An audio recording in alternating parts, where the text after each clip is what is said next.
Hello, friends. Happy Monday, December the 9th, 2024. And today is my beautiful wife of 19 years' birthday. So, everyone tell Miranda happy birthday. You can catch her on Facebook and tell her how awesome of a human she is. It's been a rough year on our family, and I knew she would appreciate that. So, let's have a look. Let's spend just a minute and have a look at what's going on in the real estate world and the conversations that I'm having on a regular basis, and anybody else in the real estate industry in general is having. So it looks like the Feds are putting a pause to the interest rate decrease due to fears of inflation. I think that's probably the right call. 45% of people think the interest rates will go down next year. I'm not really sure who they're polling, but they should have an update. Look at the updated charts, right? Take a look at this. The here's the chart. So you can see that the rates are projected to remain relatively flat over next year, barring the government stepping in. We're probably only going to see a quarter of a point decrease in rates over the next year. So it's not really a significant drop. It's not going to really affect anything. Fannie Mae consumer sentiment survey just came out, and it said 75% of people said now is not a good time to buy. Now, although I disagree, it doesn't really matter what my opinion is. The reality is, if buyers think that it's a bad time to buy, they're probably not going to be buying homes, right? Like that's what it is. So they think the market is going to get better. Now, that would mean lower prices or lower interest rates or a combination of both, right? I don't think either of which are going to happen. I don't think the prices are going to come down. I don't think the rates are going to come down anytime soon anyways. Now, if you think about it, what would cause prices to come down? Okay, you could have a massive job loss that could cause it, but what would cause a massive job loss? Think about World War III. Even war historically boosts the economy, but seriously, stop for a minute and think about it. What would it cost? What would happen? What would it take for house prices to come down? I mean, so also interest rates. What would happen if interest rates were to come down? Sure, the government could step in and buy mortgage-backed securities and temporarily lower our rates. But like we saw last time, man, that caused a huge spike in prices. And that's what, nobody wants that. So you could have lower interest rates, but then your house prices are going to go up and it's going to negate it. So I think, in my personal opinion, right now we're kind of in this sweet spot where it is a good time to buy. I know prices aren't as low as they were 2 years ago, 3, 4, 5 years ago, whatever. But I don't see them ever coming down. This is probably the new norm. Inflation has shifted.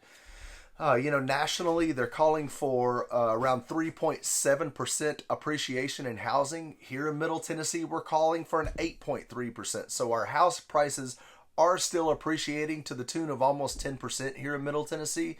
Also, our average home price right now is about $444,000, $640,000. Okay, so if you were to buy a house at $444,000 this time next year, it should be around $481,500. So that's like almost $37,000 of free money you're going to be missing out on if you don't buy a house, or if you're already in a house. That's how much it should appreciate next year, right?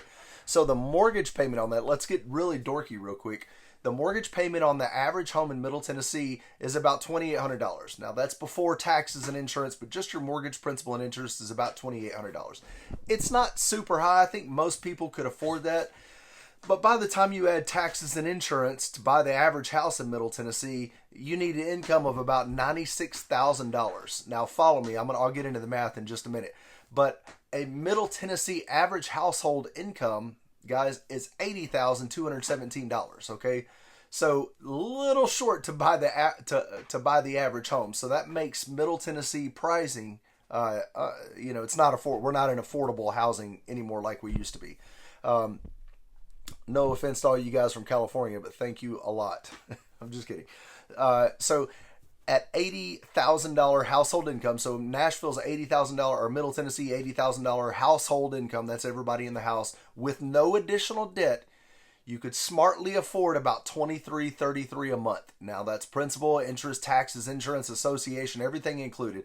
So at $80,000 income at 35% housing expense would be about $23.33 a month. That's where I get that number. Okay, so that's 35% housing expense. that would be a loan amount of about $305,000, $306,000. That's the reality in today's world, guys. That affordable home for an average income making $80,000 a year, you're only going to be able to afford about $305,000 loan, depending on how much you put down. The 35% is housing expense, is meaning you're spending 35% of your income on housing. The wise textbook answer for years was about 25%, but I think in today's world where we're at, you're seeing people spend 35%, on housing, and I think it needs to be at or below that 35% number. So, anyways, that's kind of my little rant and rave for today. These are the conversations I'm having all the time. If you think you're going to want to buy a house, guys, listen, pay attention. If you think you're going to want to buy a house over the next 5 years or any length of time period, right now is going to be the best time, guys. House prices are going to continue to go up. Interest rates will come and go. If they go down, then buy then. But the reality is, while rates are high, everybody's kind of sitting on the sidelines and they're not doing anything. You can actually get into a house. But when the rates dip the slightest bit, you're going to have a flood of home buyers hit the market. You got all these millennial buyers out there that are just on the sidelines waiting to buy a house, and they're waiting on something to happen. So I think you need to get in the game right now as opposed to waiting. And if you're wanting to sell your house, same thing, man. Free up the inventory. Somebody else wants to buy your house and they're on the sidelines waiting to do it. So if you need my advice on your mortgage, on your personal situation, give me a call. Let's set a time and go over your personal details and see how what makes sense for you. All right. Talk to you guys later. Have a good week.